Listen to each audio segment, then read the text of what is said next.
মানুষ দলে দলে ইসলামে ঢুকবে। ওটা হলো তিনটা, যেরকম বাড়ির স্ট্রাকচার দেখা, উপরের বিল্ডিং দেখা মানুষ আকৃষ্ট হয়। আর বিল্ডিং এর ভিতরে তিনটা জিনিস লাগে, দর দেওয়ার আর ছাদ। দর দেওয়ার বোঝেন? মনে হয় বোঝেন না, ঠিক না? দেওয়াল বুঝছেন তো? হ্যাঁ, দর মানি হলো জানলা দরজা।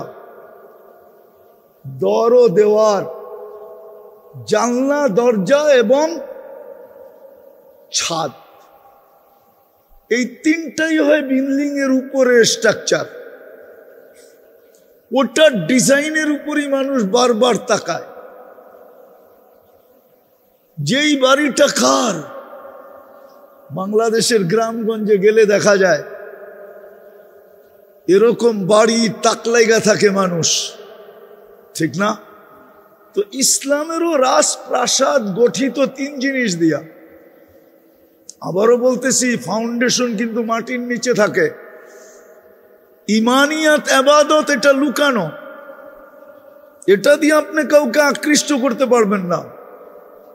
পারলেও দুই চারজন পারবেন, বা আপনার লোক ব্যতীত কাউকে পারবেন না। হ্যাঁ, রাগ হয়ে যাবে কেউ, বলবো, আবার মিডিয়ার মধ্যে চলে যেতেছে, আবার ফাউন্ডেশনের লোক রাগ হয়ে যায় কিনা। হ্যাঁ, পীরেরা কেরামতি দেখায় মুরিদ বাড়াইতে পারে, এটা আমি মানি, কিন্তু কাউকে ইসলামে ঢুকাইতে পারে না। কেন? এটা তো তারই লোক দেখে, ঠিক না? সত্য তো? সত্য তো? তো যেই তিনটা দ্বারা মানুষ আকৃষ্ট হয়, সেটা হলো মুআমালাত, লেনদেন, মুআশারাত, সমাজ ব্যবস্থা, আর চতুর্থ হলো আখলাক, তৃতীয় হলো আখলাক। যেমন হাদিসে আছে, আন্নাস, মানুষকে, আইয়ানফা আন্নাস, যার দ্বারা মানুষের উপকার হয়, অপকার কখনো হয় না। সবাই যখন সবার উপকার চাবে, তো সমাজে অপকার করবে তো করবে কে? আমাকে এটা বুঝান। এই জন্য হাদিসে ইঙ্গিত দিছিলেন যে অপরের জন্য ওইটা পছন্দ করো যেটা তোমার জন্য পছন্দ করো। মানুষ কখনো নিজের ক্ষতি পছন্দ করে না। সমাজ সুন্দর করতে হলে প্রত্যেক ব্যক্তিকে প্রথম এই মনোভাবের হইতে হবে যে আমি যেরকম আমার উপকার দেখি, অপকার দেখি না। আমার ডাইনে বামে সামনে পিছে কারো জন্য আমি অপকার দেখব না, সবার উপকারই করব, অপকার করব না। আর ওই উপকার করতে যেয়া যদি আমার ক্ষতিও হয়, তো আমি আমার ক্ষতিকে সয়ে নিব। আপনি দেখেন, যুদ্ধের ময়দানে কিন্তু নিজে পিপাসিত, আওয়াজ দিছে পানি, আপন ভাই পানি নিয়ে ছুটে গেছে, কিন্তু পাশের থেকে আওয়াজ আসছে পানি, তো বলছে ভাই ও আমার থেকে বেশি পিপাসিত, ওর কাছে যাও। দ্বিতীয়র কাছে যখন গেছে, তো তৃতীয় জায়গার থেকে আওয়াজ আসছে পানি, তো দ্বিতীয় জন বলছে ও আমার চেয়ে বেশি পিপাসিত, ওর কাছে যাও। তো তৃতীয়র কাছে যাইতে যাইতে তৃতীয় জন দুনিয়ার থেকে চলে গেছে, ফিরত আসছে দ্বিতীয়র কাছে, তো ও চলে গেছে, আসছে আপন ভাইয়ের কাছে, তো দেখে ও চলে গেছে, পানি পানির জায়গায় রয়ে গেছে। নিজের ক্ষতি সয়ে গেছে, কিন্তু মৃত্যু লগ্ন আরেকজনের উপকার আমার আগে হোক এটা চায় গেছে। এটা দিয়ে সমাজ সুন্দর হয়, এটা দিয়ে সমাজ সুন্দর হয়। কেউ যদি অন্য কারো অপকার না চায়, আজকার থেকে যদি বাংলাদেশের মানুষ মুসলমান বলে কথা না, মানুষের অপকার সে চায় না, ক্ষতি চায় না, কষ্ট চায় না, মানুষের ক্ষতি হোক এটা সে চায় না। আজকের থেকে যদি সবাই মেনে নিল যে আমি পারলে উপকার করব, শেখ সাদি রহমতুল্লাহ আলাইহির কথা মতো কয় যদি নেক না করতে পারো তাহলে গুনাহ করো না, নেক যদি না করতে পারো তাহলে কি করো না, গুনাহ করো না। গুনাহ না করাই একটা নেকি, নেক করতে না পারলে গুনাহ করো না। উপকার না করতে পারলো, কারো অপকার করলো না। আজকে যদি আমার রাষ্ট্র, আমার সমাজ, সমস্ত মানুষ এই অভ্যাসে অভ্যস্ত হয় যে আমরা কারো ক্ষতি করব না, দেখেন সমাজ কিভাবে সুন্দর হয়। নিজের জন্য যেটা পছন্দ করে, আর মানুষ নিজের জন্য সব সময় মঙ্গল পছন্দ করে, অমঙ্গল পছন্দ করে না। সমাজ সুন্দর হবে, ঘর সুন্দর হবে, ফ্যামিলি সুন্দর হবে, জীবন সুন্দর হবে। এরকম যদি সমাজ সুন্দর করতে হয় তাইলে সমাজের সর্ব ব্যক্তিকে সৎ হইতে হবে। সৎ কি? সত্যবাদী হইতে হবে। কি? সৎ এবং সত্যবাদী। কি? সৎ এবং সত্যবাদী। যখন সৎ হবে তো সমাজ অটোমেটিক সুন্দর হবে, আপনাকে সুন্দর করতে হবে না। সমাজের অবক্ষয় সৎ না হওয়ার কারণ। সৎ যখন না হয় না, তাইলে মনে হয় ক্যান্সারের চেয়েও বড় রোগ হলো সৎ না হওয়া। যেই প্রতিষ্ঠানে কেউ সৎ না, ওই প্রতিষ্ঠান 2 দিন পরে মাটিতে মিশবে, এতে কোনো সন্দেহ নাই। সৎ এবং সততা, সাথে সত্য বলা, মিথ্যা না বলা। আমার সমাজে সত্য বলা মনে হয় এখন দুষ্কর হয়ে গেছে। সূর্যের আলো, হারিকেন কেন সূর্যের আলো দিয়া টুকাইলেও সত্যবাদী পাওয়াটা বড় মুশকিল। নাইলে আল্লাহ রসুল কেন বলবেন একদিন আসবে মিথ্যাবাদীকে মানুষ সত্য বলবে, বললে আবার মিডিয়ায় কথা চলে যাবে। হ্যাঁ, এই জন্য প্রবাদ বাক্য আছে, মিথ্যাকে এতটুকু প্রচার করো যে মানুষ সত্য ভাবতে শুরু করে। মিথ্যাকে এতটুকু প্রচার করো আর এত সুন্দরভাবে প্রচার করো যে মানুষ সত্য ভাবতে শুরু করে। যতদিন পর্যন্ত আমাদের ভিতরে সততা না আসবে, আমরা সৎ না হব, সত্য না বলবো, মিথ্যাকে পরিহার না করব, ততদিন সমাজ সুন্দর হবে না। আমি মোটা মোটা বলতেছি, যতদিন আমাদের ভিতরে আমানতদারি না আসবে।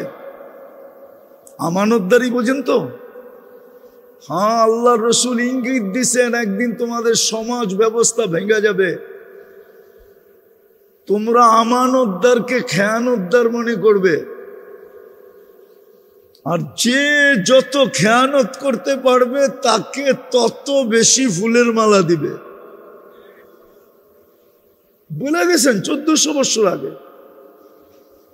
আমানতদারি যদি না থাকলো, আর সমাজে যখন সবাই আমানতদার হবে তো সমাজ অটোমেটিক সুন্দর হবে। মানুষই যদি সুন্দর না হইল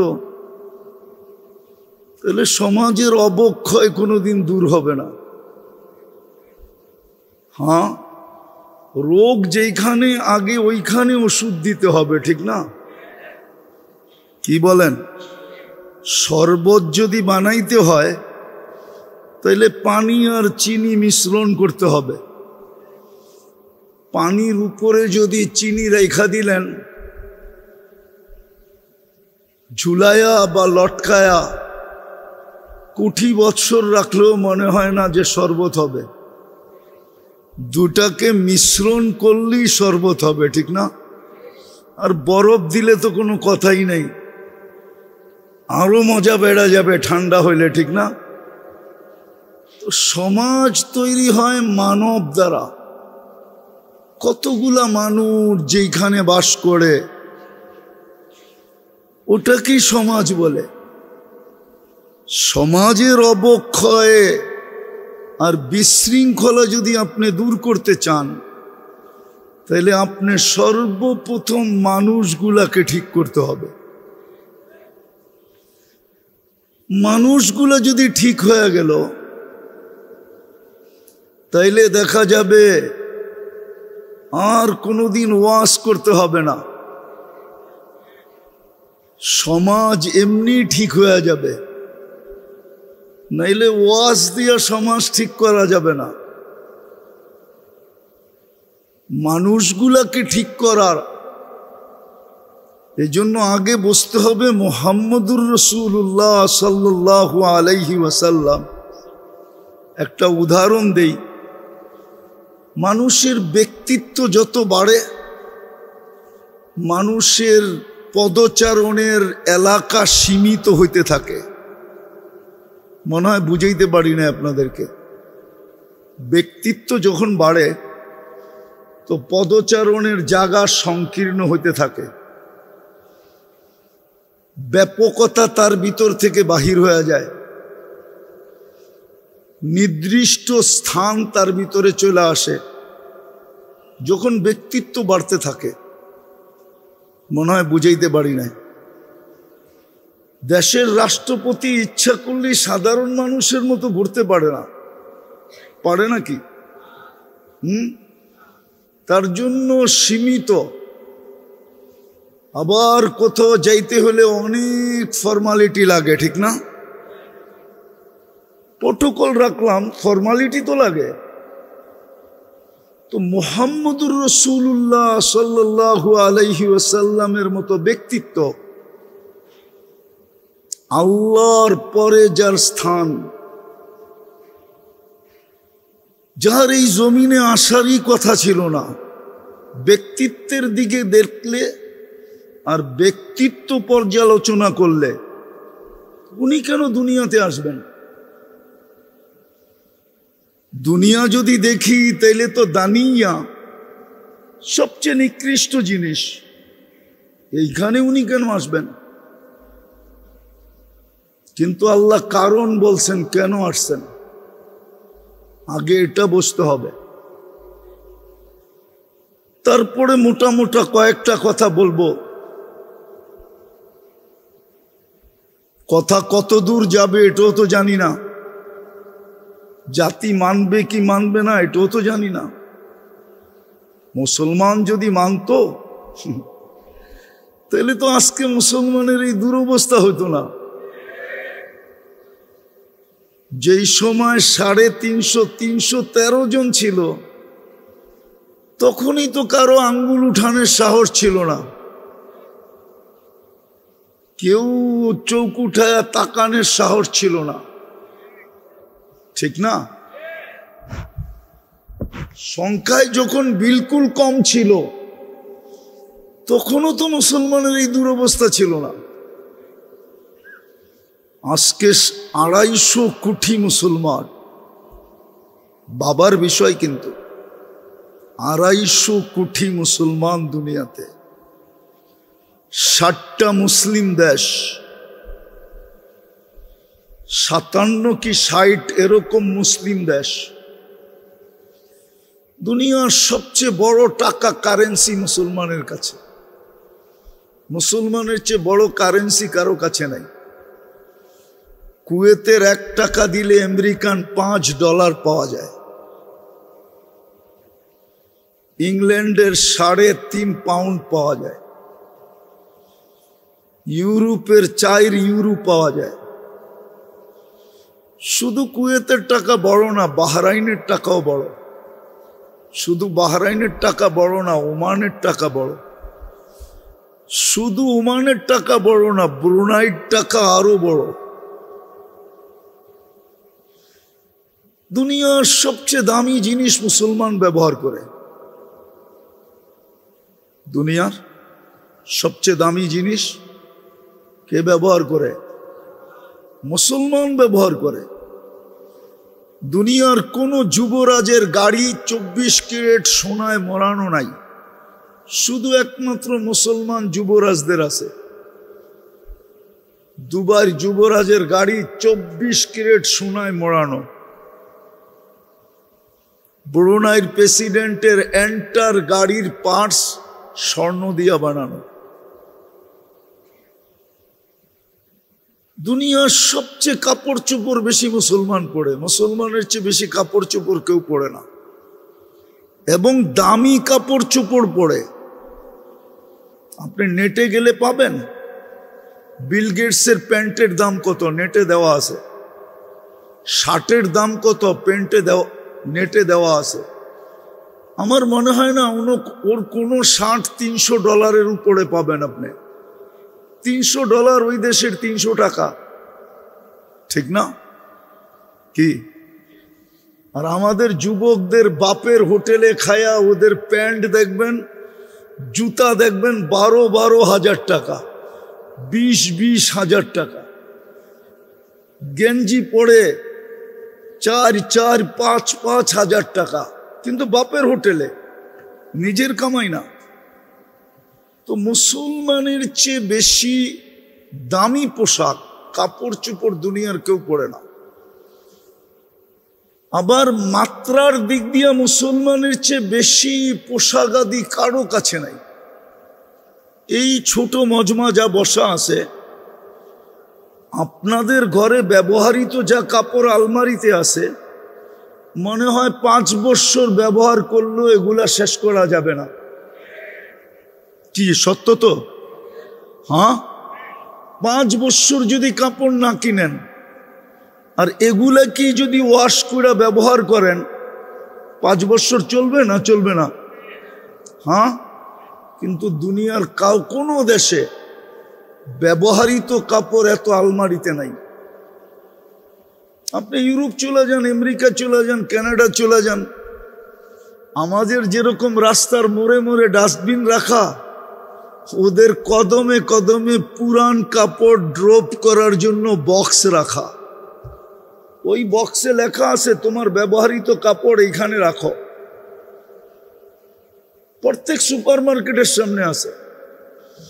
যার কারণেই তো শীতের সময় আপনারা কিছু পুরান কাপড় পান, ঠিক না? ওটা কি বাংলাদেশের আশুলিয়ার থেকে আসছে নাকি? ওটা তো ইউরোপ থেকে আসছে, আমেরিকা থেকে আসছে, অস্ট্রেলিয়া থেকে আসছে। ওদের পুরান কাপড়ই আমরা পরা বাপ দেখায় ঘুরি, ঠিক না?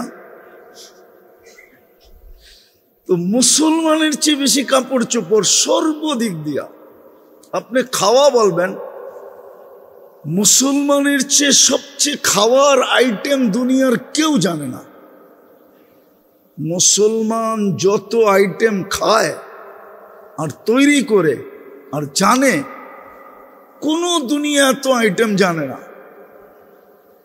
আমি বাস্তব বলতেছি, আমার কথা মেনে নেন। মুসলমানরা যত আইটেম খায়, এক বেলায় যত আইটেম খায়, আমার মনে হয় না উন্নত দুনিয়া পুরা মাসে এত আইটেম দেখে। আরব দেশগুলোতে চলে যান, ওদের বাহারি আইটেম দেখলে আপনার মাথা নষ্ট হয়ে যাবে। এক এক দেশে কত আইটেম। মাঝে মাঝে দেখেন সার্চ করে কোন দেশে কত আইটেম পাওয়া যায়।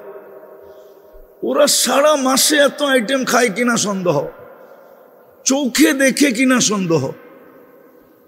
কথা অন্যদিকে চলে যাবে, আমি আমার আলোচ্য বিষয়ের দিকে যাব। সময়ও কম, তারপরও যাব, আলোচ্য বিষয়ের দিকে যাব। আমার মনে আছে 2008-এ আমার সফর চলতেছিল ইউরোপে। তো আমরা ইউরোপে ইটালিতে ছিলাম। বলনিয়ায়। তো দস্তরখানে যখন খাওয়া লাগছে, তো আমার পাশেই বসা ছিল নব মুসলিম এক শিল্পপতি। তো আমাকে তর্জমানের মাধ্যমে বলতেছিল যে দস্তরখান দেখলে আমার বিশ্বাস হয় জান্নাতে এত আইটেমের খাওয়ান হবে। কেননা ওই দিন শুধু মাছের আইটেম ছিল 27 প্রকার, গোশবাদ। আমি জিজ্ঞেস করলাম কেন? ইসলামের আগে তো 24 ঘন্টা কামাইতে যে খাওয়ার সুযোগ হইতো না, হয়তো সারাদিনে একটা বার্গার অথবা একটু পিজা অথবা একটু হটডগ, যা ওদের দেশে খায় চলতে চলতে খায়া নিতাম। কিন্তু ইসলামে ঢুকার পরে দেখতেছি যে খাওয়ার আইটেম কত। কিন্তু আমার প্রশ্ন হলো, আজকে মুসলমানের এই দুরবস্থা কেন? সামাজিকভাবে বলেন, পারিবারিকভাবে বলেন, রাষ্ট্রীয় তো বাদেই দিলাম, কেন আমাদের এই দুরবস্থা? সমাজ তো কোনো মেশিন দিয়ে চলবে না যে এইখানে কোনো প্রযুক্তি ফিট করলে সমাজ ওই প্রযুক্তির মাধ্যমে ঠিক হয়ে যাবে। বিজ্ঞান মনে হয় এরকম প্রযুক্তি তৈরি করতে এখনো পারে নাই, যেই প্রযুক্তির ফিট করলে সমাজ অটোমেটিক ঠিক হয়ে যাবে। এরকম প্রযুক্তি তো বিজ্ঞানের কাছে এখনো আসে নাই। এরকম প্রযুক্তি তো মানুষের কাছেও আসে নাই। বিদায় আমি আবার আমার প্রশ্নের কাছে যাইতেছি যে সমাজ গঠিত হয় মানুষ দ্বারা। যতক্ষণ পর্যন্ত এই মানুষগুলা ঠিক না হবে, ততক্ষণ পর্যন্ত আপনি সমাজকে ঠিক করতে পারবেন না। হ্যাঁ, যদিও পারেন, শুধু রোডেরটা পারবেন, রোডেরটা যেটা সিসি ক্যামেরার আওতায় আনা যায় বা চোখে দেখা যায়, এতটুকু আপনি করতে পারেন। প্রশাসন দ্বারা, শক্তি দ্বারা, নিয়ম দ্বারা, কানুন দ্বারা, পদ্ধতি দ্বারা। কিন্তু সিসি ক্যামেরার বাহিরে যেটা, অন্তরালে যেটা, ঘরোয়া পরিবেশ যেটা, ওটাকে ঠিক করবেন কি দিয়া? যদিও আমরা বড় আকৃষ্ট হই, উন্নত বিশ্বের অনেক কিছু দেখে আমরা খুব আকৃষ্ট হই, যে রাস্তার রীতি নীতি, নাগরিক সুযোগ সুবিধা, অনেক কিছু দেখে আমরা আকৃষ্ট হই। কিন্তু সত্য এটাই, এটা ওদের আবিষ্কার না।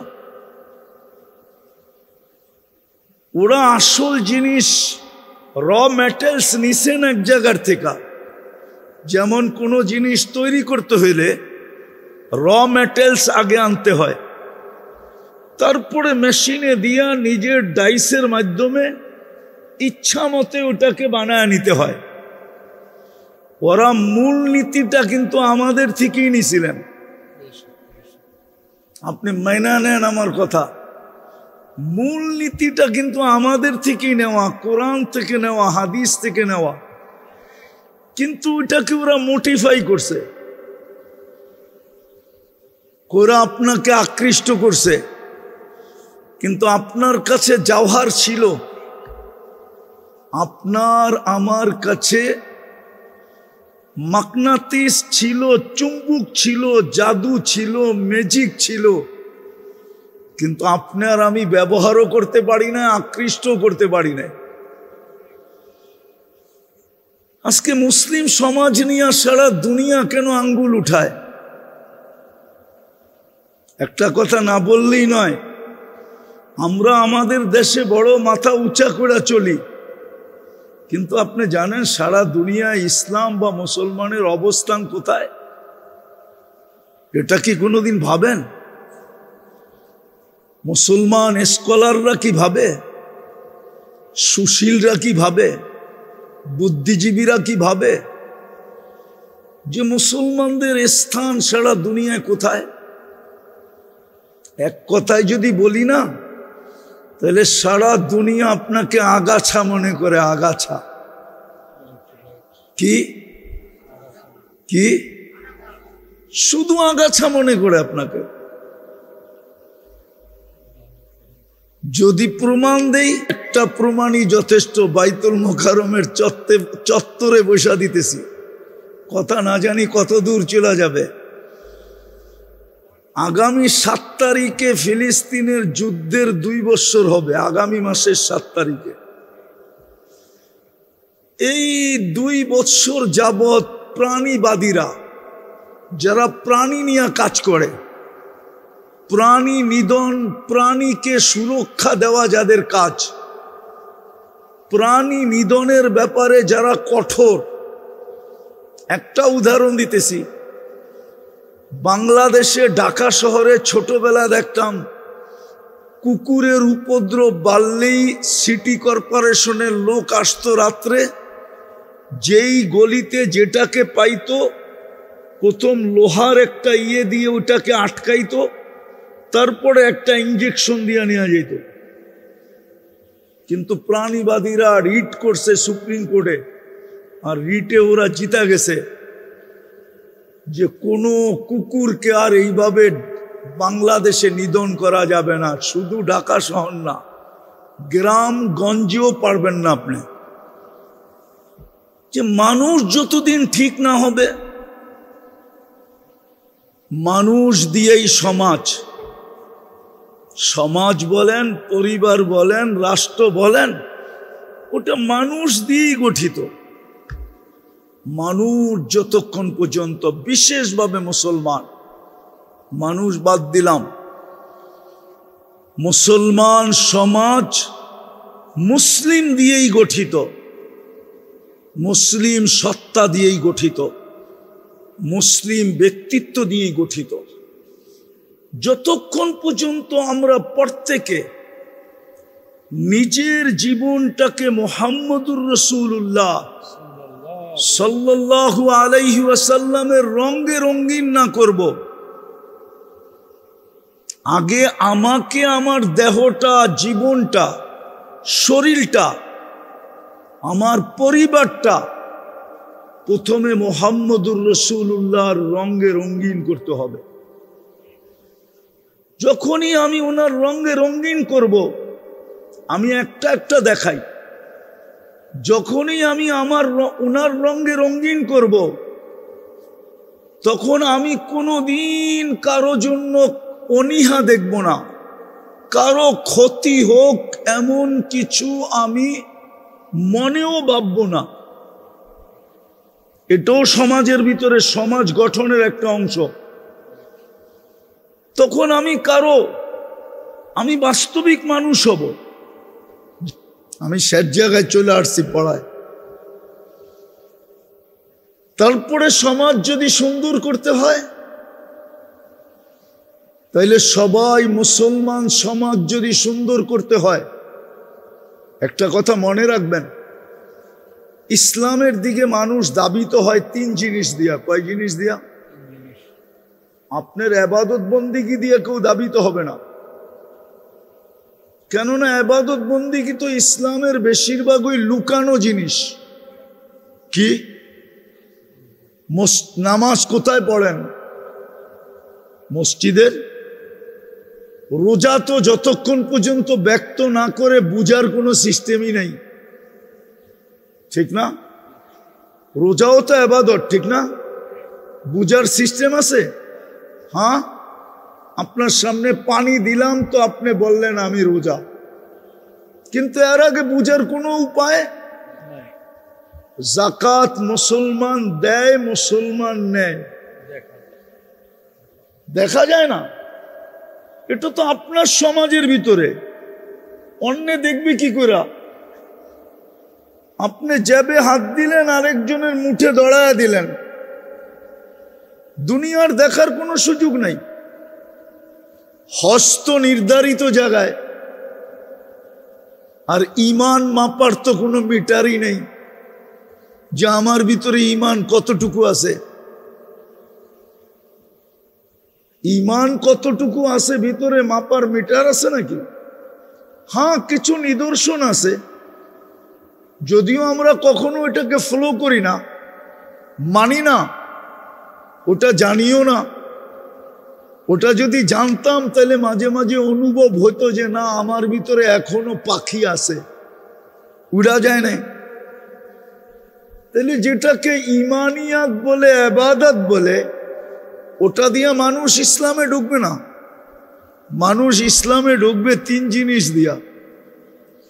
বাড়ির ফাউন্ডেশন দেখা কেউ কোনোদিন তাকায় না, কেননা ফাউন্ডেশন তো মাটির নিচে, এটা দেখাই যায় না।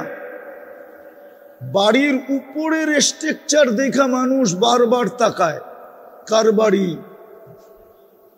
আর্কিটেকচারকে, ডিজাইনারকে, এরকম কারিগরকে, এত সুন্দর বাড়ি, কিন্তু এটার নিচে ফাউন্ডেশন আছে। ইমানিয়াত আর ইবাদত হলো ইসলামের ফাউন্ডেশন। এই জন্য এই দুটা লুকানো, দেখা যায় না। কিন্তু আসল ইসলামের প্রাসাদ যেটাকে বলা হয়, যেটা দেখা মানুষ ইয়াদখুলুনা ফি দীনিল্লাহি আফওয়াজান আফওয়াজা। আমি শেষ জায়গায় চলে আসছিলাম। সমাজ যদি সুন্দর করতে হয় তারও দুটা জিনিস লাগবে, যেটাকে আরবি ভাষায় বাসাতা বলে। চাকচিক্যের জীবন পরিহার করা, সাদা মাঠা জীবন। জীবন যত সাদা মাঠা হবে চাহিদা তত কম হবে, আর চাহিদা যত কম হবে ৯-৬ তত কম হবে। ৯-৬ বোঝেন তো? হ্যাঁ, আরে বোঝেন তো? ৯-৬ বোঝেন নাই? হ্যাঁ, হাজার হাজার কোটি টাকা এদিক ওদিক যাবে না, কেননা চাহিদাই তো নাই। আর সর্বশেষ সমাজ সুন্দর করতে হলে যেটা লাগবে সেটা হলো মুসলমানের ভিতরে লজ্জা থাকতে হবে, হায়া। আজকে আমাদের ভিতরে হায়া নাই। আল্লাহকে যে হায়া করে না, ও মানুষকে কোত্থেকে হায়া করবে? বিদায় আবারও শেষে যে ফিনিশিং দিতেছি, সমাজ যদি সুন্দর করতে হয় তাহলে আগে আমাদেরকে ঠিক হইতে হবে, কেননা মানুষ দিয়া সমাজ গঠিত। আর মানুষ ঠিক মুহাম্মদুর রাসূলুল্লাহর রং ছাড়া মানুষ কোনোদিন ঠিক হবে না। ওনার রঙে যখন রঙিন হবে, তো যারা নিজেদেরকে বলতেন কিলা বা সাহারা, আমরা মরুদ্যানের কুকুর, ওনারা জমিনে বৈশা বললে আকাশ থেকে কোরআন হয়ে আসে। সাহাবায়ে কেরাম ইসলামের পূর্বে এটাই বলতেন, কিলা বা সাহারা, আমরা মরুদ্যানের কুকুর সমতুল্য। কিন্তু কোরআন তাদেরকে 1500 মেডেল দিতেছে। পুরা কোরআনে সাহাবাদের শানে 1500 আয়াত আছে, 1500 মেডেল কোরআন দিছেন। সর্বশেষ মেডেল দিছেন ওয়া কুল্লুন ওয়াদাল্লাহুল হুসনা।